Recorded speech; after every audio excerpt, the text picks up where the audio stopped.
Today we have Tim Sears. Tall Tim, you're the first responder director at Strong Families. And if you just take a minute to introduce yourself, thank you for joining. I've been excited for this for a couple of days now.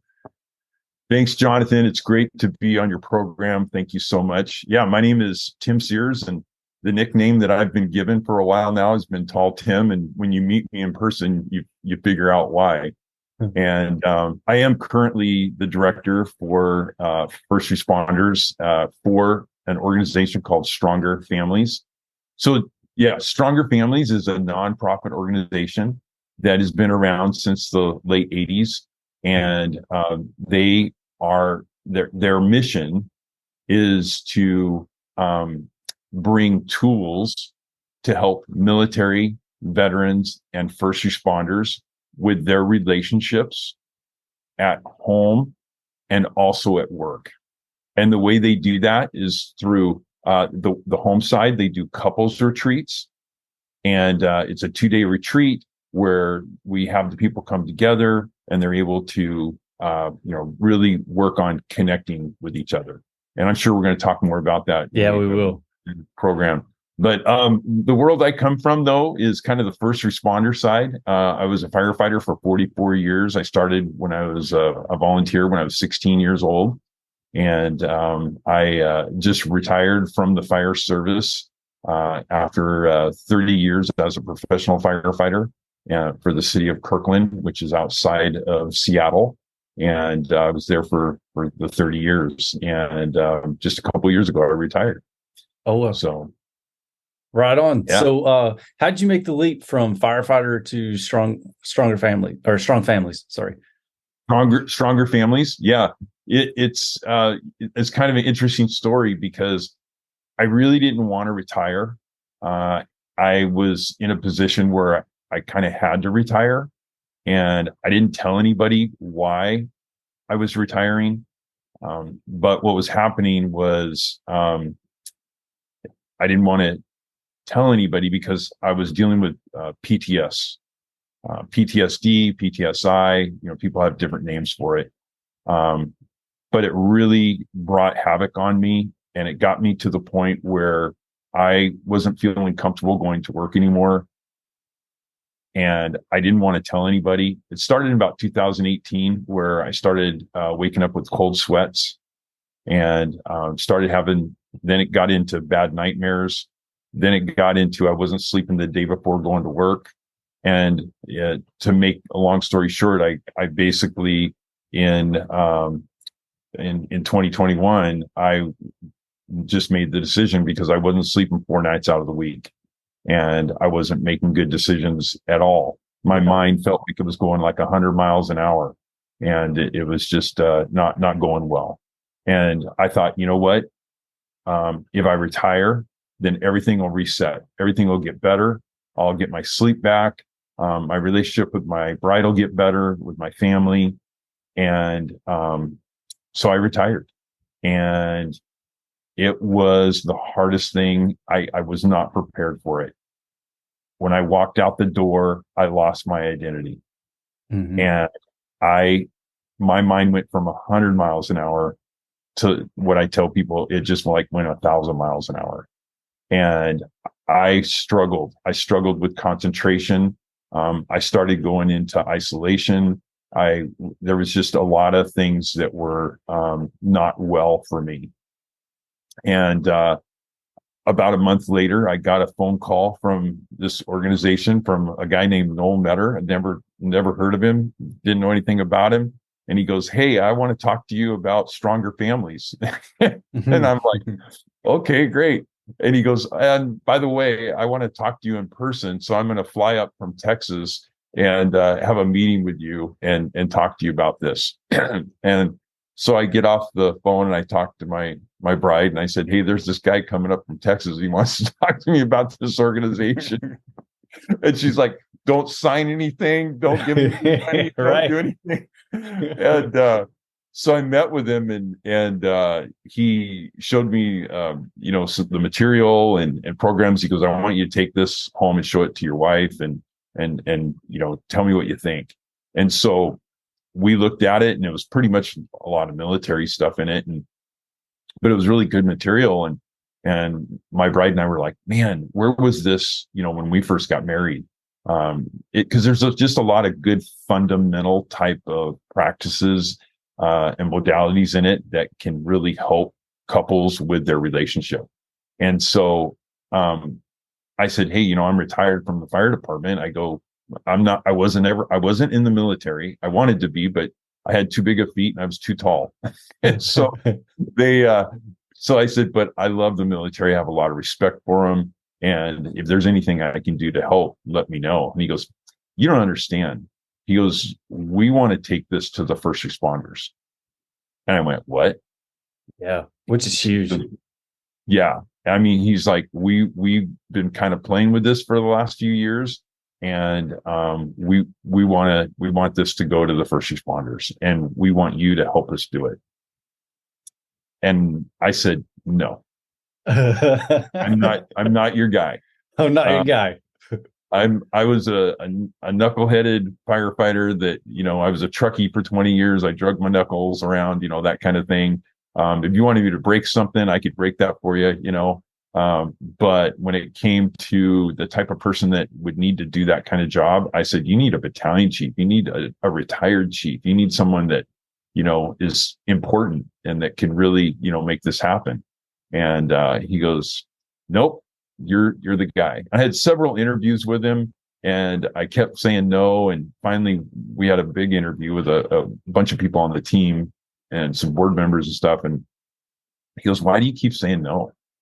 And I said, because I am physically broken. I am, my back hurts. All firefighters' backs hurt. I am mentally broken, and I am spiritually broken. Mm-hmm. And I go, you do not want to take this train wreck on. And he goes, nope, you're exactly who we want. And so my bride and I talked about it, and she's like, you know what? You're really kind of falling apart. Maybe having a job again would maybe help you a little bit, because we still really didn't understand the PTS thing. Right.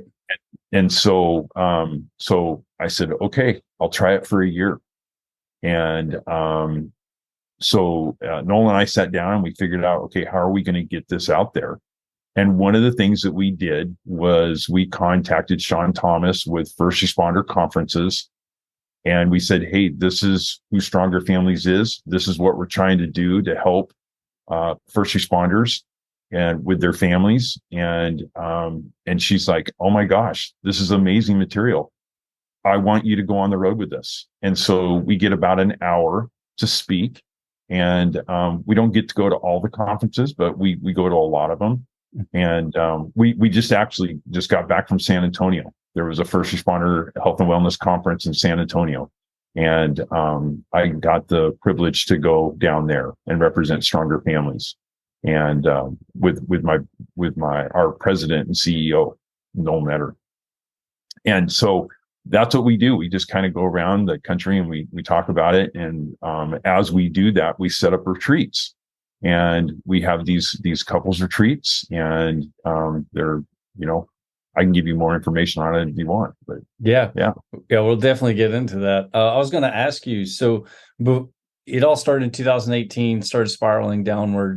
Before you really got an understanding of PTSD or PTS, I'm sure there's things that you were trying to do to distract yourself, or things that you're trying to do to make it better. And I was just curious, what were some of those things back then that didn't work? Like, for example, I know several that will work themselves into the ground, to distract themselves from their mind. And I was just curious if you had any of those that, reflecting back on, you're like, yeah, I probably could have done better, or maybe you're doing something that helped, I think the thing for me was I tried, it was my mind. It wouldn't shut off, and I couldn't sleep. I would lay down and I couldn't sleep because I was either, worried about something or thinking about something. And it was just driving me crazy. And I worked out. I like to swim. There's, different things that I do. And I walk, I try to go for a walk each day, a couple miles a day. There's lots of different things that I do, and it just wasn't working. Yeah. I was just really struggling with my mind, trying to figure out what's the next thing I need to do. How do I get control of this? And honestly, Jonathan, the way I describe it to people, and I can say this now because I've been working on this, but I was having like voices yelling in my head. And honestly, I thought I was going nuts. Right. Because I've been on those calls, right? I've been on calls where people are basically nuts and looking at these people going, man, this guy's a nut job, right? And I'm like looking at myself going, I am that nut job. And there was a part of me that was very scared that the white coats were going to show up and they were going to strap me up and take me to a hospital. I was going to lose my family and my home and, everything we've worked for. And I was scared. I was really scared. And I didn't know how to deal with that. But I was having a hard time hearing even my bride talk to me. Our communication went just south. It went really bad. I went really dark. And I'm working for this nonprofit organization, and I'm at this conference, and there's this guy named Matt Quackenbush from Deer Hollow, and he starts talking about PTS, and he starts talking about PTSD and what it is and how it manifests itself and just all the different ways. And I kid you not, Jonathan, I felt like he was speaking directly to me. And after about 3 of these conferences, I got the nerve to go and talk to him and just say, hey, I feel this way. This is what I'm experiencing.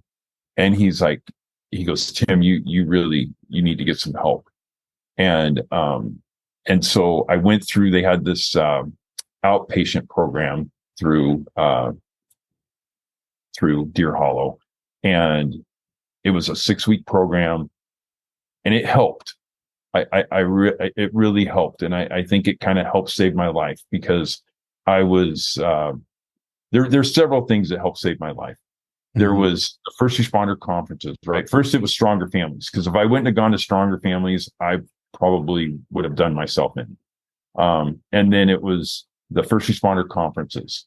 And then it was Matt Quackenbush and Deer Hollow. And then I also, I didn't know how to handle this, right? And so at the end of the 6 weeks, I built this kind of camaraderie with these groups, with these people that were struggling with the same things I was struggling with. And they said, Tim, we really think you need to go to inpatient treatment. And I'm working for Stronger Families. And I'm like, I can't do that. I have a full-time job now. Yeah. And I think I'm okay. Right. And so I go for a while. I'm fine. And I'm fine. I'm good. Right. That word fine. Yeah. And so I go along and I can see myself starting to teeter and go to the wrong direction again. And I start isolating it. I'm starting to have problems with my communication with my bride. And I'm like, oh, shoot, this is not working out. And so I go to my boss, Noel Metter, the president and CEO. And I just said, I don't know how to tell you this, but I need more help. And he's like, hey, Tim, what do you need? We don't want to lose you, man. And because I really was honest with him. I just said, look, man, I'm getting ready to check out. I mean, I can't take this much longer, because these voices were just getting louder and louder in my head. And so he's like, hey, whatever you need to do. So I get on this interview with the people from Deer Hollow, and I explain to them what's going on. And the lady that I'm talking to on the Zoom meeting, she looks at me and she goes, we can help you. And I went, and I lost it. I started, I just tearing up and crying, because I didn't know what else to do. And so, I went for 6 weeks. They worked with me, and it was so hard, but it was so good. And I'm so glad I went, because they were able to get those voices in my head to calm down, to the point of, this is going to sound crazy, but to the point of, for 2 weeks after that happened, I'm still there, but I'm there because I'm there for 6 weeks. This is like week 2 or 3, and I had to wear earplugs because everything sounded so loud. Yeah. You're back. You're present. That's awesome. So what about what they were doing was different than what you were trying? Was it more you just got an understanding of what was going on in your brain? You were understanding that your fight or flight was switched on indefinitely. Like, what about it that really like resonated with you? Yeah, you understand. I think you've heard about the window of tolerance, right? Yes. So the window of tolerance with people with PTSD, the way I understand it, I'm not a doctor. Okay, let's just put that out there, right? Same. I'm not a counselor. You put out I'm fires, not, I disarm bombs, and we talk about PTSD. there you go. Got There it. you go, buddy. Yeah. I, Yeah. I can explain to you at my level, man. I Same. love it. So the now I lost my train of thought. So what about the 6 week in-person train or their what about it resonated with you? What changed the way you thought about it? What changed inside you to improve the quality of your life? Right. Okay. Yeah. So for me, they first of all, they give you about, I want to say, I'd say like 10 to 12 different modalities, Yeah. just to see what sticks for you. Right. Because two of them will work for you. Not like, yeah. Yeah. Right. Right. Not all of them are going to work. Yeah. And there was some that they just didn't work for me. But one of the ones that worked for me, and I'm still working on, is this modality. It's called IFS. I don't know if you've heard of IFS. I It's have, called yes. internal family systems. And for Yes. your listeners, if they don't know what that is, IFS, the best way to kind of get a better understanding of it is, there's that movie called it's a Pixar movie, and it's called Inside Out, and it's about the little girl, and she has the little characters in her head that are talking to her. Well, that's what that whole movie is based on. It's all based on IFS.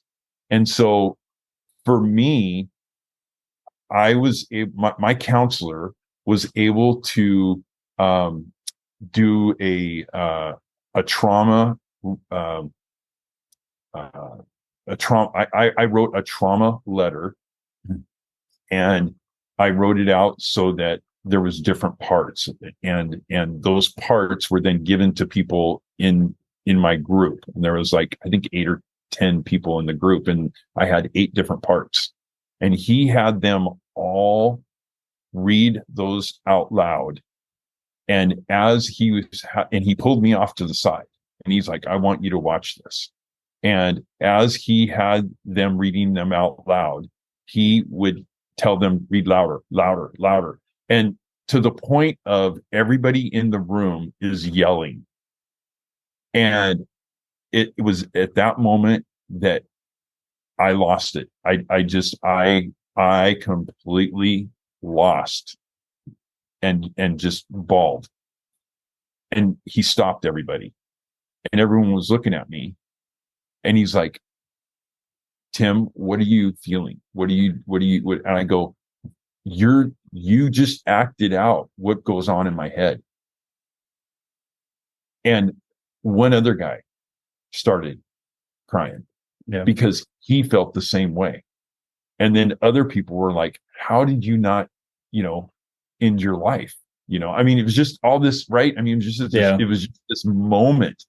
And ever since then, I've been learning about these kind of different parts that make up Tim, right?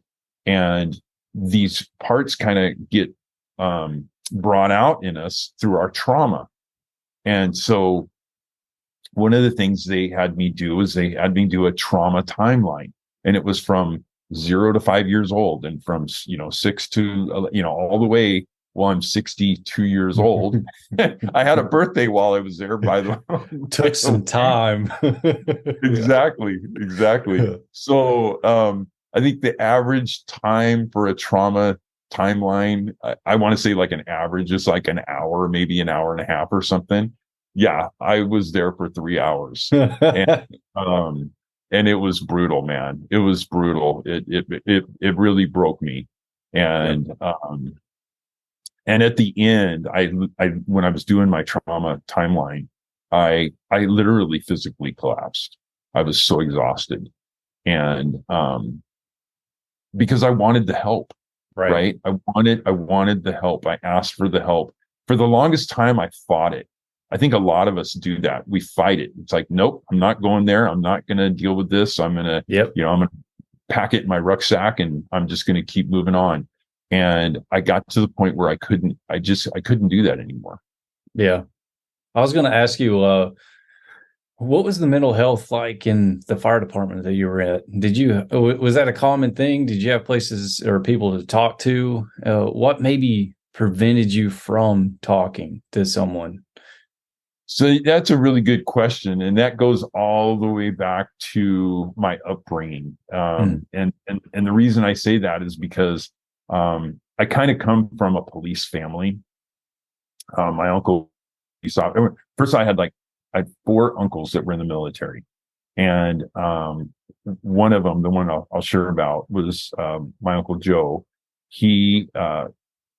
He was in the Air Force, and he came out of the Air Force and he became a police officer. He was an MP in the Air Force, and this is during the Vietnam time.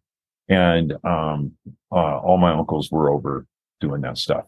And he came back and he became a police officer, and he was Native American, and he moved back to the Toppenish area. That's kind of where I grew up. I'm from East LA, but then we moved to Toppenish. It's kind of a weird, long story, but he became a police officer, worked his way up to being a sergeant. And then from there, his tribe asked for him to go be a forest firefighter. And because he knew the reservation very, very well, knew the mountains really well because he grew up in the mountains. And so he did that. And then his tribe asked him to become the chief of the police department, and for the tribe, Yakama Indian Nation. And so he was, we were at dinner one time. I think I was a junior in high school. And I was already volunteering with the fire department. And he got called out because one of his officers got shot. And so he went to the scene. It wasn't very far from where we were at. And the second officer that got there, he got shot.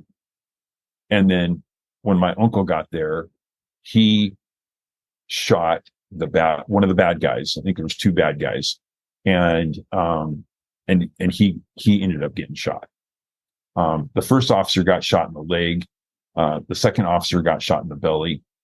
And then my uncle, he got shot in the face. And that changed his life. My uncle was a great fisherman, a great hunter. And he taught me that he would take me. I would run away from home, and I'd always end up at my uncle's place.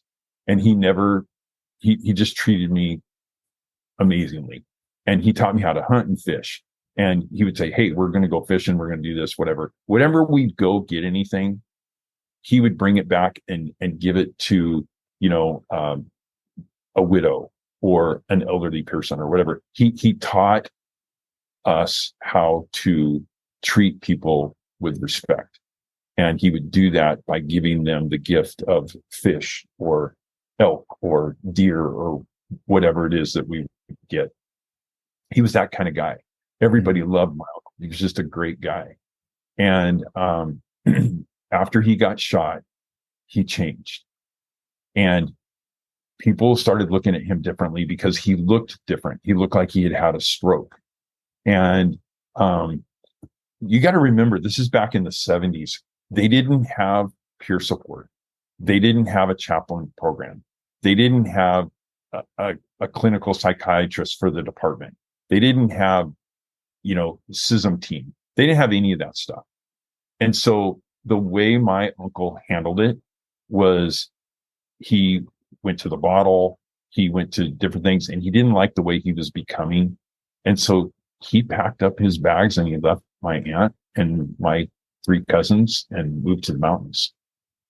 And that's how he handled it. And so for me, I grew up in the fire department. I grew up with the mentality of suck it up, right? I had officers that were and chiefs that were like, hey, you just suck this up, man. You don't talk about it. It's part of the job. It's part of the job. Exactly. Mm-hmm. And we take the good times when we get them, but the bad times, we just suck it up. Mm-hmm. And I think the way I describe to people is my rucksack got so full that I would just stuff this stuff away. And it started ripping out the seams of that rucksack. And the things that were spilling out were the miscommunication, the lack of communication, the isolation, the stonewalling, all the different things that come out of that because you're just carrying this stuff to the point where it's falling apart. It's exhausting too. It's so exhausting. Yeah, exactly. I don't know about you, but I was pretending to be okay, even though I know that what I was projecting out was very obvious. I wasn't, but I was like, no, I'm fine, and it just got so tired of pretending, every day. Yep, exactly. I know exactly what you're saying. And I bet there's a lot of people out there listening to this podcast that can understand that as well. They're tired too. Yeah. I wanted to ask you, I love this movement that's happening at the moment with Stronger Families and other organizations. It's not like it's always been, I guess, since I've been aware of PTSD, correlated with military. PTSD, military, PTSD, military. It's like everybody, like me having PTSD, everybody's like, well, yeah, you were in the military, you went to war. But first responders are at war every day.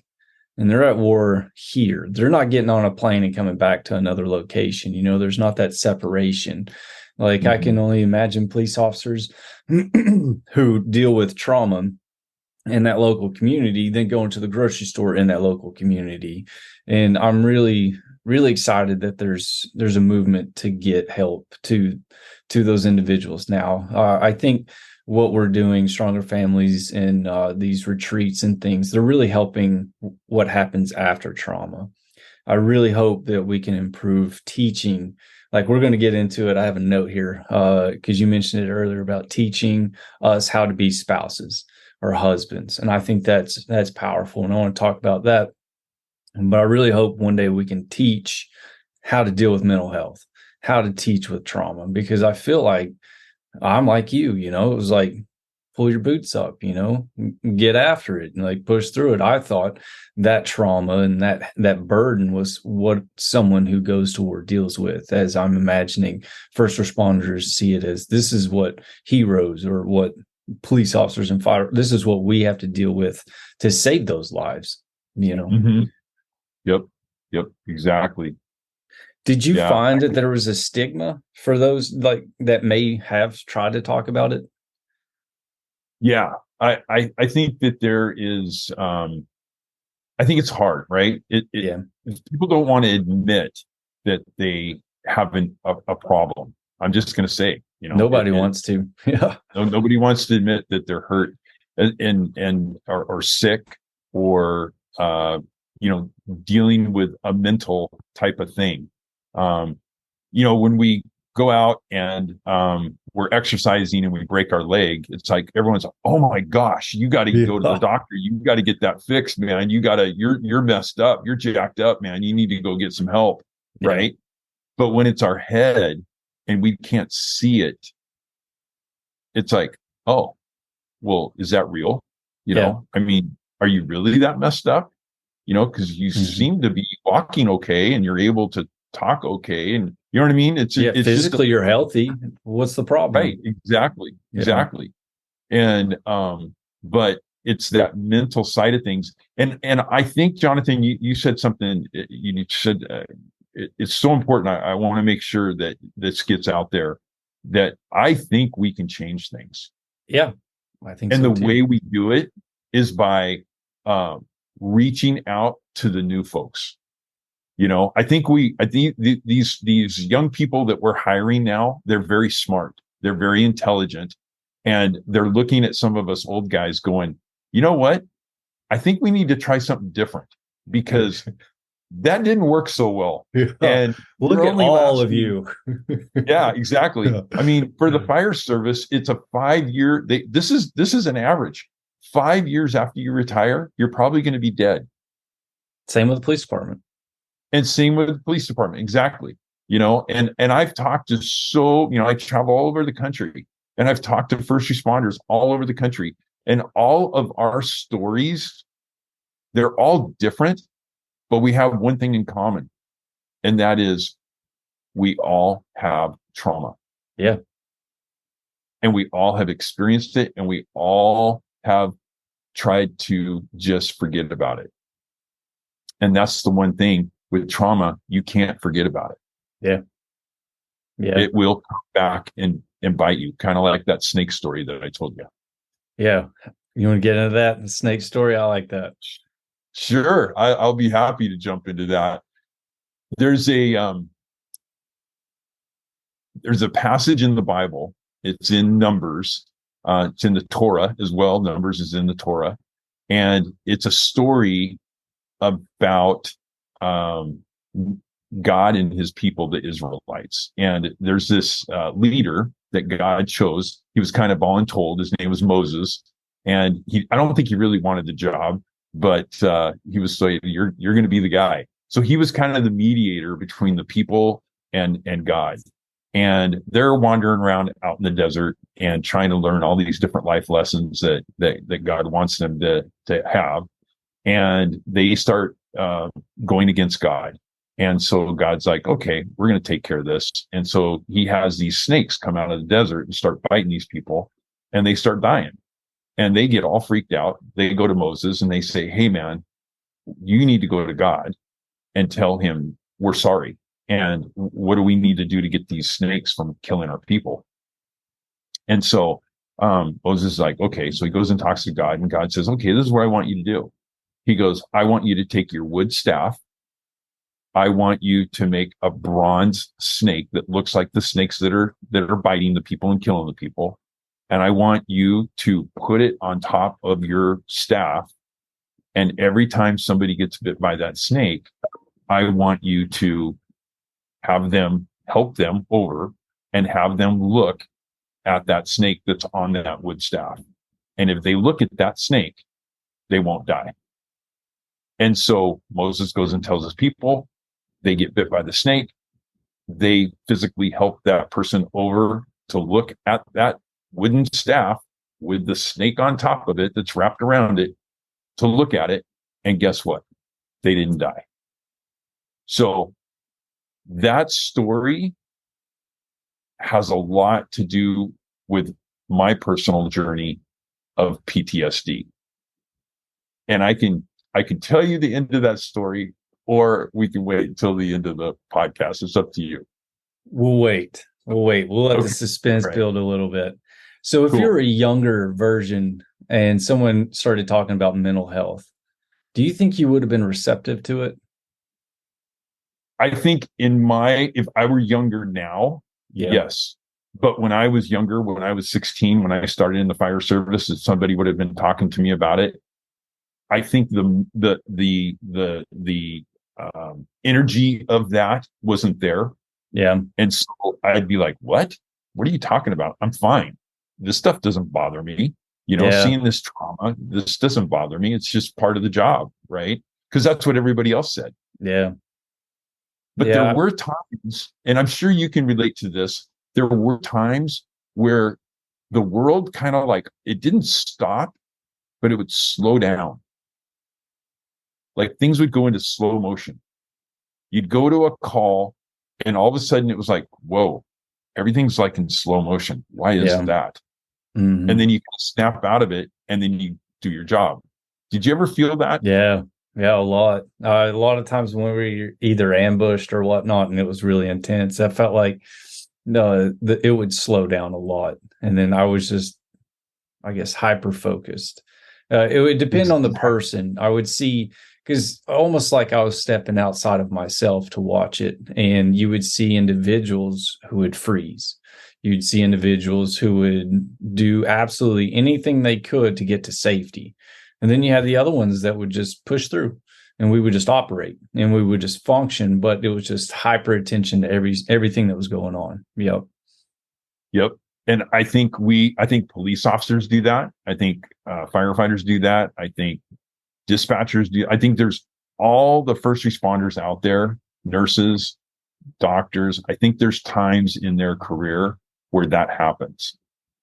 And I think it happens because there's something in your brain that's like, you know what? This isn't right. Yeah. Like, not like, I don't even know how to describe what I'm saying here, because it's like you're looking at this person's limb that's not attached to their body anymore. And you're like, this is not right. Hmm. You know, um, you see a dead baby that, Yeah. they turn colors real quick.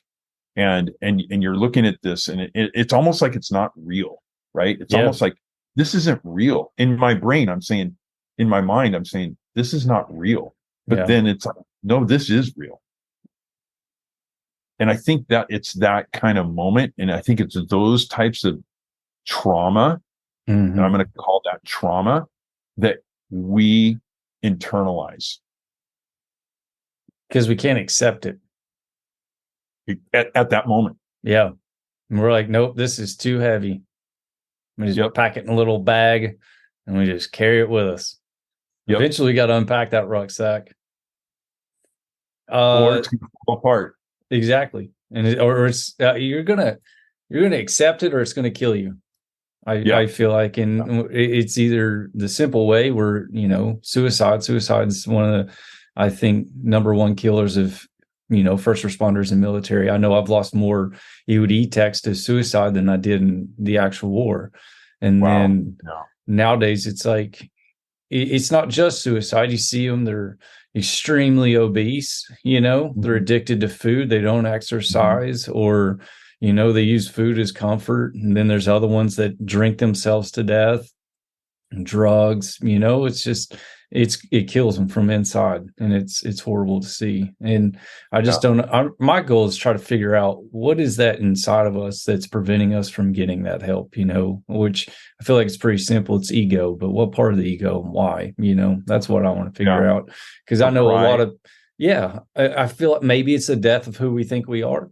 And that's hard to deal with. To own the fact fear. that fear, like what you are and what you've been doing is wrong. That, like, who wants to be wrong? No one. you know so yeah, that's we're going to jump into SF, department wellness block training. I was going to get more information on the block training as Yeah. well as first responders at home, because I, So, I really like how you guys build the family unit. yeah, absolutely. You know, that's the one thing that I see consistently around the country is people struggle when it comes to relationships, especially when you're dealing with PTS, right? And I don't know about you, but I believe that everyone, I mean everyone, whether you're a first responder or not, I believe you have a form or a level of PTS. I agree.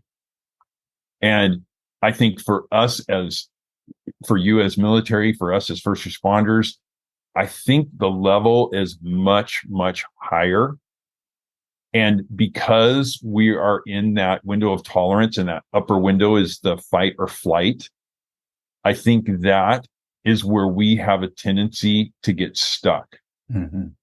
And we either get stuck there, usually when we're in uniform and at work, we get stuck up there, or we'll drop down into the lower window, which is the I'm shutting down. I don't care. Yep. Right. and and and the guys, the people out there, they know what we're talking about right now, because it's I take off my uniform, I get home, and now I'm trying to re-engage with my family. And, my partner says, hey, we're going to go to this, we're going to go out to dinner with some friends of ours. And, we get to pick the restaurant. Where do you think we should go? And the response of that first responder is going to be, I don't care. Couldn't care less. Exactly. Hey, I'm thinking about painting the kitchen a different color. What color do you think would look nice in here? It could be Crickets. fuchsia. I don't care. Exactly. Whatever makes you happy. Yep. Whatever makes you happy. Yeah, right. And that takes us down into that hypoarousal, right? Not hyper, it's the hypo. Yeah. And that's where you don't have feelings. You're almost numb. And I've talked to guys that were in the military that come back from their tours, and they're like, yeah, it took me like a month or 2 months, or I'm still trying to figure out how to get back into my window of tolerance, right? Because when you're in that window of tolerance, you have good communication skills. You feel calm. You feel at peace. You feel safe. Safety is a big thing for us as first responders and military. Safety is a big, big thing. And so when we're in that, we feel focused. We're curious. We're in a good spot, right? We feel good about ourselves. But what happens is we get stuck in this fight or flight. And that's why we get mad. Something happens and we all of a sudden get mad. And, the kid spills the Cheerios and bam, you're screaming at him. And it's like and your partner's like, what's wrong with you? Mm-hmm. Right? What freaking go for a walk. Yeah. Get your shit together, man. Mm-hmm. And it's because you're in that fight or flight. Something happens and it triggers you and boom, you're immediately there.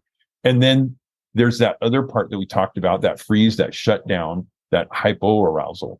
And so the question is, how do we get into that window of tolerance? How do we get into that self where we feel confident and we feel good about ourselves and we can actually hear, get those screaming voices to kind of calm down, mm-hmm. right?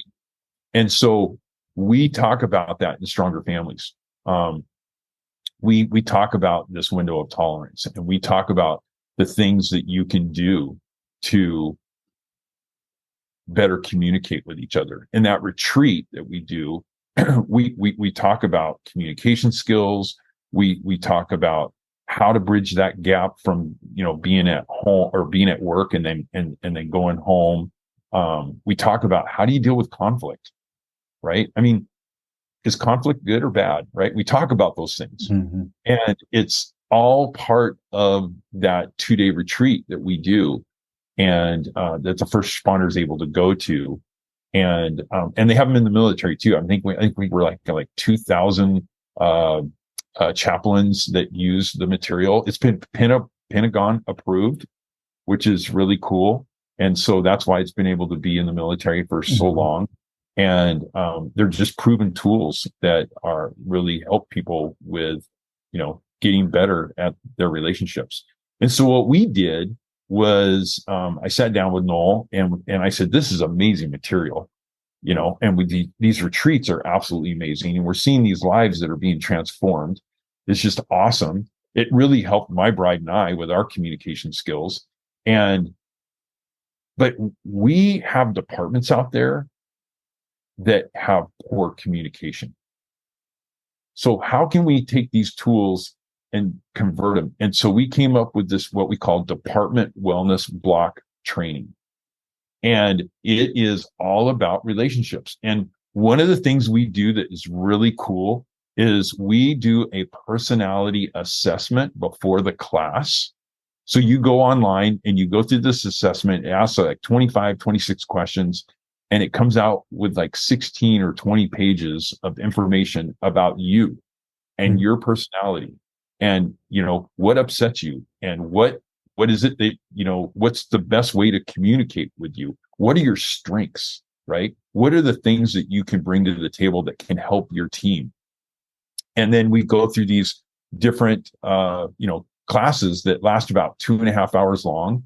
The one that people really like, right now is the one's called Bridging the Gap. And that's how do you, manage the stress of your relationship on the job and at home, right? How do you do that? And then, the other one is creating, collaboration through conflict, right? And then you've got transitions. We are always dealing with transitions in the first responder world and military world. And so how do you manage life's ongoing transitions? And then appreciation styles. We all have different things like, I think you've heard of the 5 love languages. You've heard of those before? Yeah. And so those are really important. And we talk about how those affect people and their relationships. And then, dealing with communication issues and building effective communication tools and things like that. Those are some of the types of classes that we teach in that wellness block training. And we just got back from just a couple weeks ago. We just got back from Anchorage, Alaska, and we're working with the Department of Corrections there. And we took 25 of their folks and we trained, because these are train the trainer type programs. This wellness block training is built so that we can train a department how to teach it, and then they can teach their own people. So we did that with like 25 of the people there at the Department of Corrections in Anchorage, or in Alaska.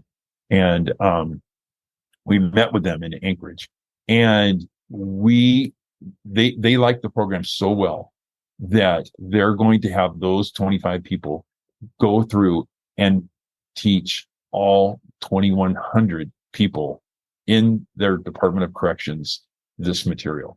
We're really excited to be working with Department of Corrections in Alaska.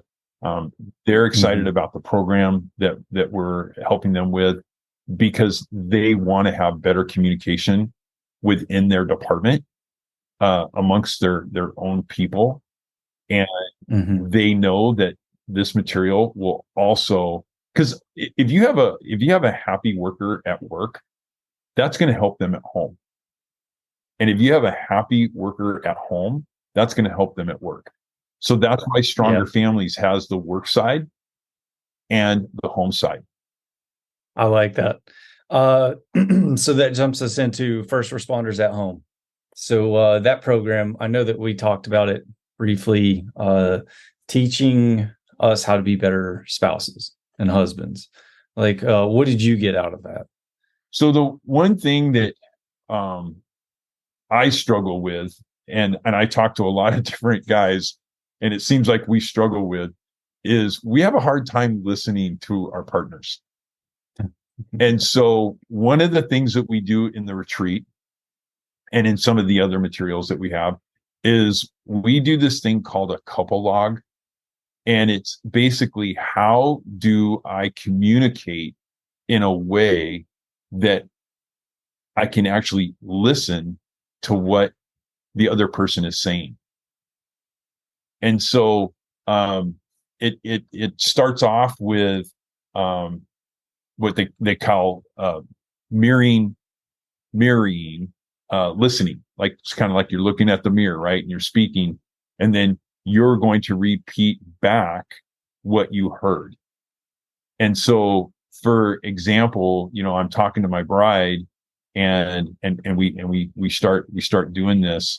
And let's say we had a situation where I was supposed to take out the garbage and I didn't take it out, and it's starting to smell in the kitchen, and it just kind of, it irritates her because, she's trying to take care of the house and the family and everything. And she's just asking me to take out the garbage. It's not that big of a deal, but I'm busy doing other things and I don't think about it. And so we kind of get in this argument about it or whatever. And so it's like, okay, well, how can we not trigger each other? Right. And that's the other thing about PTS that we need to bring up, is that when a person has PTSD or PTSI, it's not just you. It affects your family. It affects your friendships. It affects you at work, right? But the most important person is probably your partner at home. And that really affects them. And for my bride, it affected her big time, to the point where she thought she was the problem. And when I learned that I was able to communicate with her and learn that she thought she was the problem, that about killed me. Yeah. Because she wasn't the problem.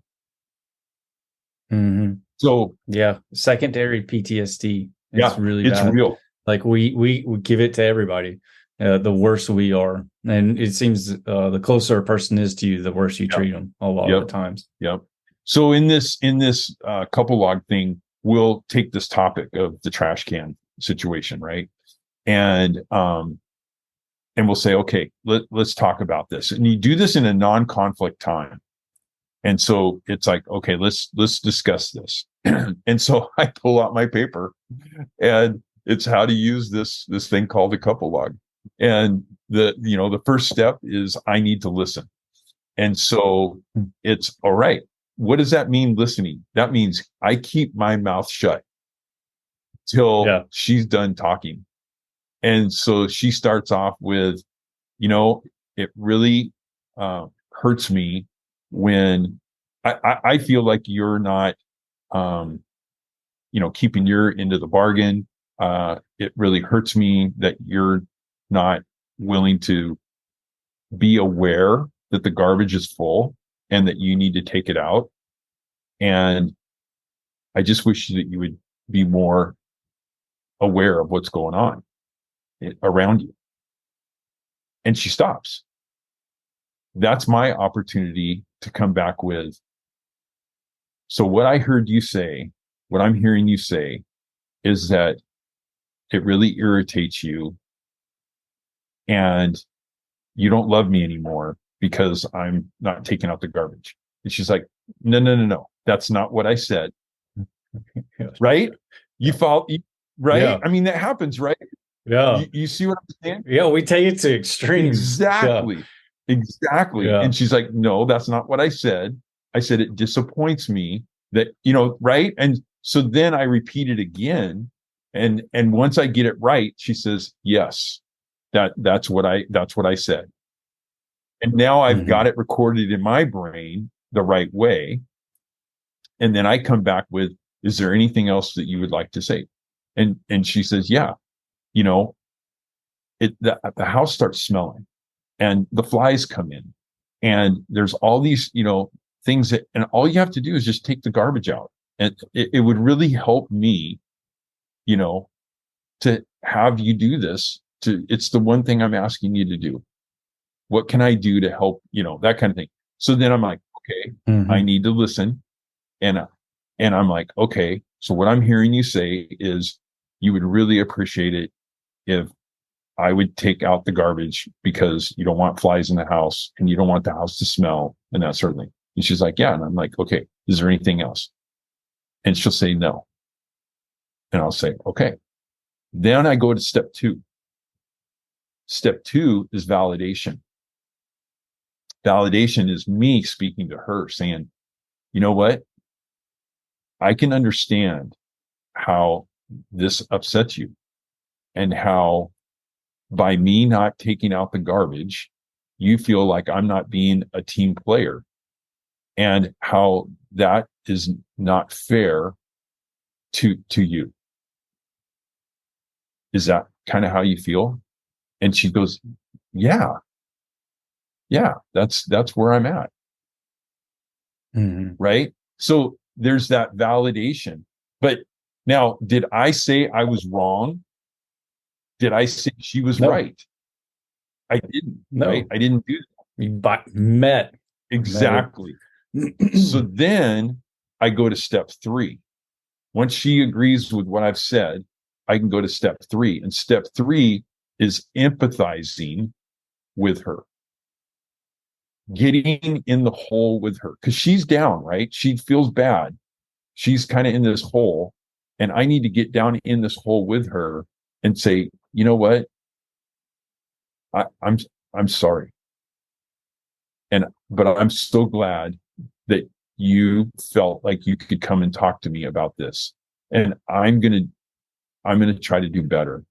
And I'm sorry that you have to feel this way based on what this situation brought about. And now we have that empathy with that communication. All right.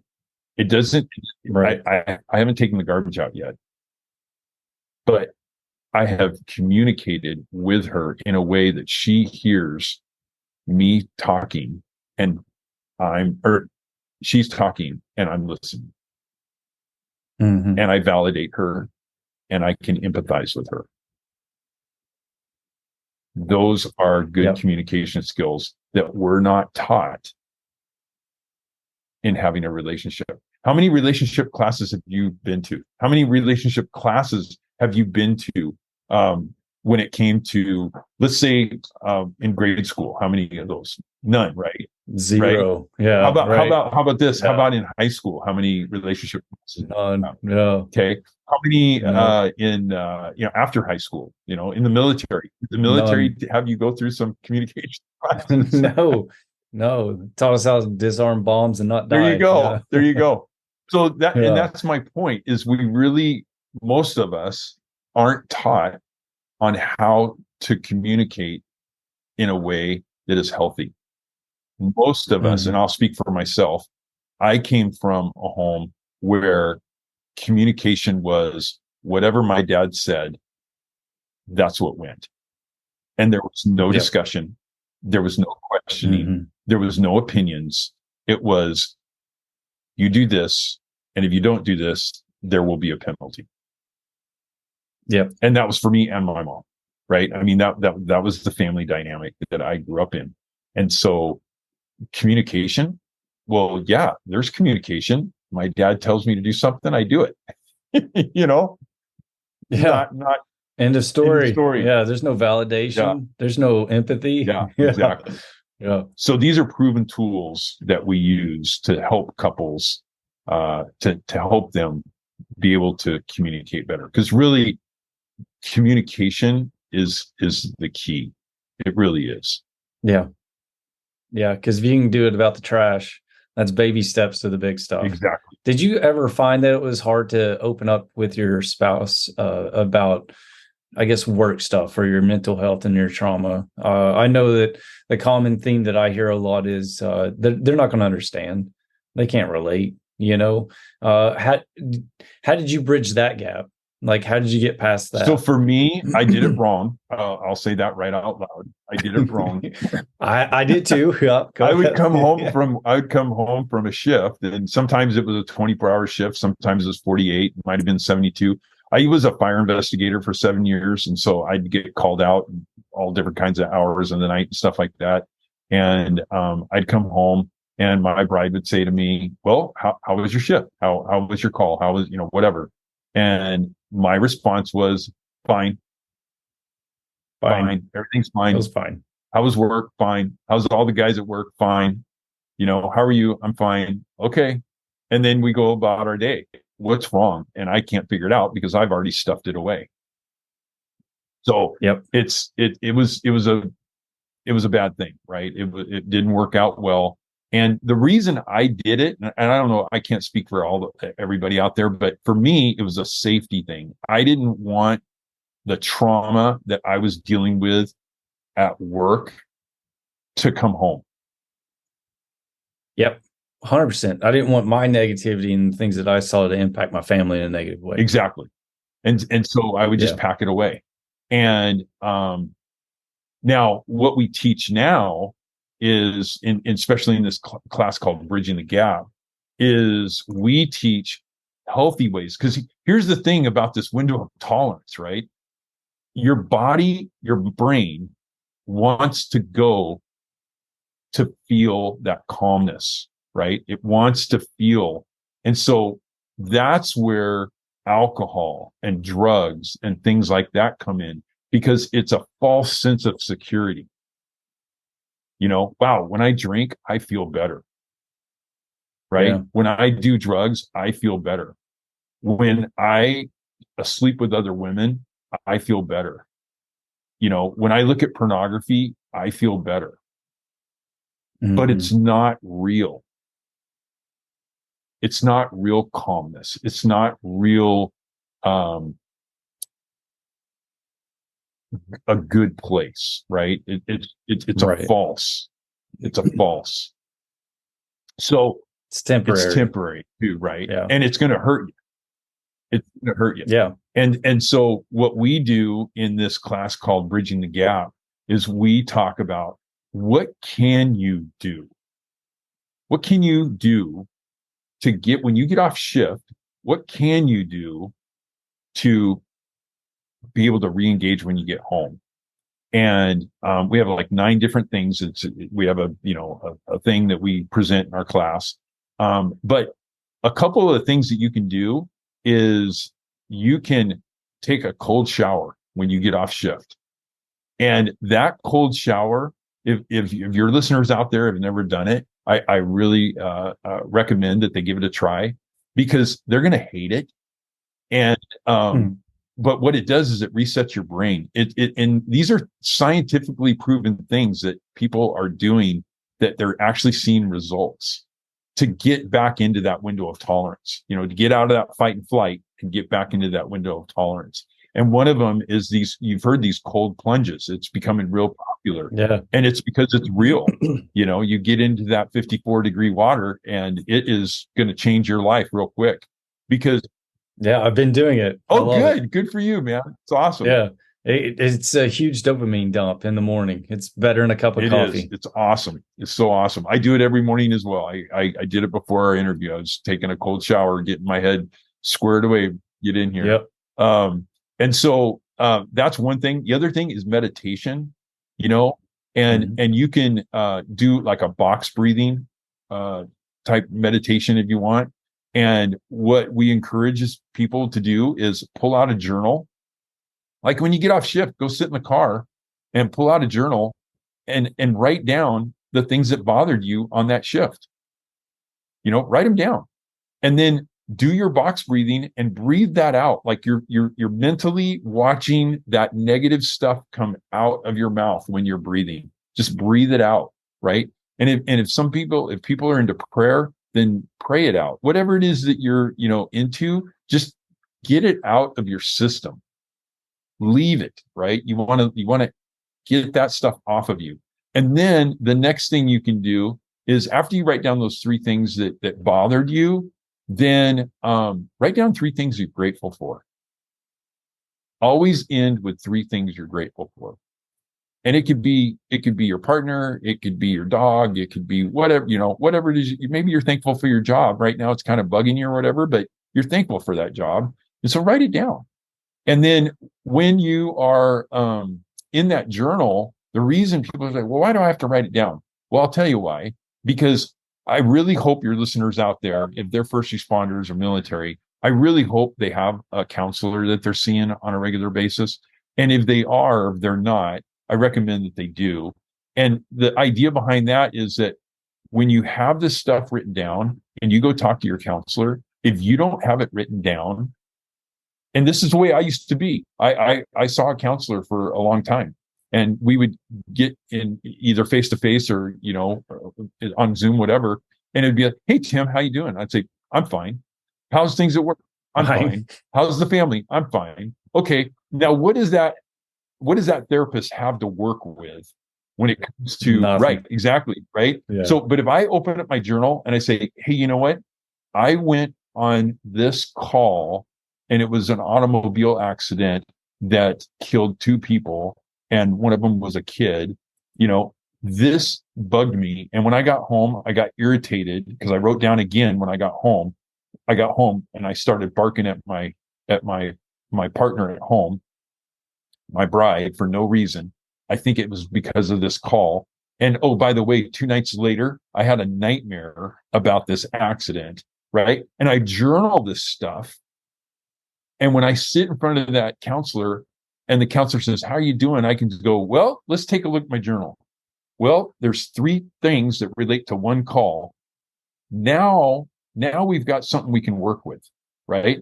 That counselor is going to probably get out of their chair, give you a hug, and thank you for writing that stuff down, because now they've got something to work with. And that's pulling that stuff out of that rucksack. Because if you don't write it down, you're basically packing it away. Just forget about it. Exactly. Because the next thing's coming, right? Because there's more goes on top of it. And you remember the one that's most recent usually. Yep. Yeah. Exactly.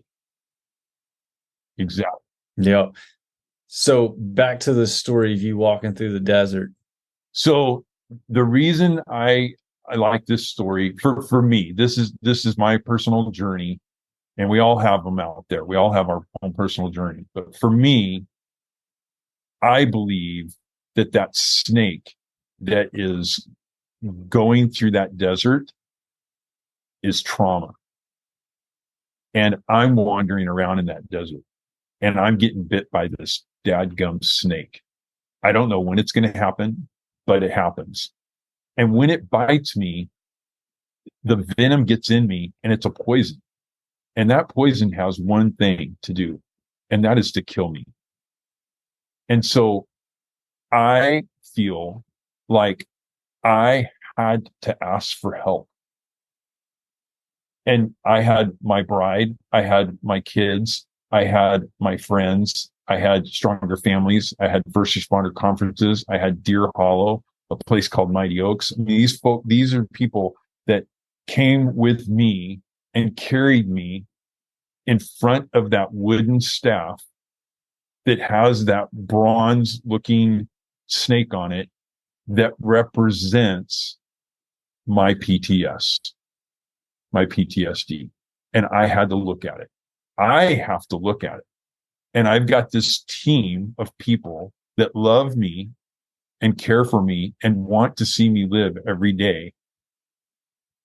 But I have to make, Jonathan, I have to make the choice to look up at what's trying to kill me. Yeah. You have to face it. I have to face it. And a lot of it, I know for sure I ran away from it for at least 10 years. And it wasn't until I did face it that the quality of my life began to change for the better. I always woke up suicidal. That was almost my first thought of every morning. It was like I was ready to go. If I didn't have a mother I loved so much, I would have done it. I'm sure of it. But I didn't want to negatively impact her, So then eventually started working on it. And the fact that I wake up now and I'm happy, it's like, I feel like that can be all of us. And I hope your story, Stronger Families, and the things that you're doing gives that and helps others achieve that, because I love what you're doing. Thank you. Yeah. It's a journey, right? It's part of my journey. If you would have looked into a crystal ball and said, hey, Tim, you're going to be the director of first responders and you're going to travel all over the country and you're going to tell stories and all this kind of stuff and teach materials and help people, I would have said, you're crazy. Nope, not going to happen, But next guy. Yeah, exactly. But no, it's a real privilege. And I just hope, Jonathan, that your story and my story and other people's stories will help somebody. That's really what it is. If it helps one person, it's totally worth it. And doing these wellness block trainings and helping departments we got police departments that are, starting to do it, and we got fire departments that are starting to do it, and we're getting people trained up on how to teach it and that kind of stuff. And it's just hopeful material that's helping people with their relationships. And then when we do these couples retreats, oh man, I know you're in Hawaii, and that's a goal. I gotta say it's a goal for me to get a stronger family couples retreat for first responders in your home area over there on the island. We're going to make it happen, especially with the Lahaina fires and everything that just happened. I think there's a great need. Yeah, my heart goes out to those guys and the women that are serving right now. They're going through a real struggle, and I tip my cap to them, because it's they don't have time to deal with anything right now. They're in the trauma right now. Yep. 100%. Before we jump off here, I just wanted to see if there's anything you wanted to touch on with SF before we wrap this up. Yeah, just anything I might have missed. The internal family systems. I think that it is one of those modalities that can be difficult to understand, but I think when you watch that movie, it kind of helps you. And then there are different books out there that can help you understand it as well. And I think that for me, it works well for me. And a lot of guys that I met when I was in treatment, they were first responders as well, and it was working for them as well, to be able to see that they had parts of them that were not happy and were really voicing their opinion about how things are going. One of the counselors said that you get a bus driver, right? In a bus, you only get one driver. And when you have different parts of you, like maybe there's an angry part of me. Maybe there is a fearful part of me, and maybe there is the I want to be in control part of me, right? And everybody's wanting to drive the bus, but there's this other part of me that is what's called self, and that is when we're in that window of tolerance. That's when we're in that green area where we feel calm and we feel love and we feel compassion. Those are things that we really, really want to strive to be at. And this IFS helped me understand that and see that I need to communicate with these parts. And there's a book out there called No Bad Parts. And I think it's a great title, because the idea of IFS is that there are no bad parts, but your parts are trying to protect you. And sometimes they'll have you do things that you look at as being not good or healthy. And it's just because they want to make sure that you get to self, right? That you get to take away the pain. Because when you have trauma, then comes pain. And we want to take away that pain. Whatever we can do to take away that pain is what our body and our mind is going to try to do. And we're going to do it in an unhealthy way, or we can learn how to do it in a healthy way. Yeah, absolutely. I feel like unprocessed pain leads to aggression and anger. You see a lot of that in the first responder community and military. We're aggressive, we're angry. And it's because we haven't dealt with any of that trauma. You mentioned a few things that jumped out to me reading videos. All of that sounds like effort, and it makes me smile a little bit, because there's going to be effort no matter what. You're either going to suppress, pretend. That's effort. It may not be as acute. It may not be as much initially, but it's going to go forever. or there's effort on the other end where you're going to get better. You're going to get educated, put forth some effort, which the consequences of that is a better quality of life. And it's forever too.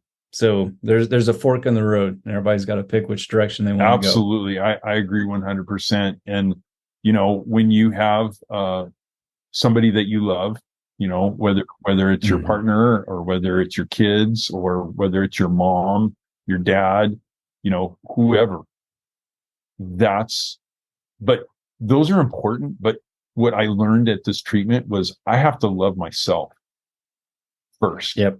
And Jonathan, I'm being honest with you. I'm still working on that, brother. I'm still working on that. Every day I work on it.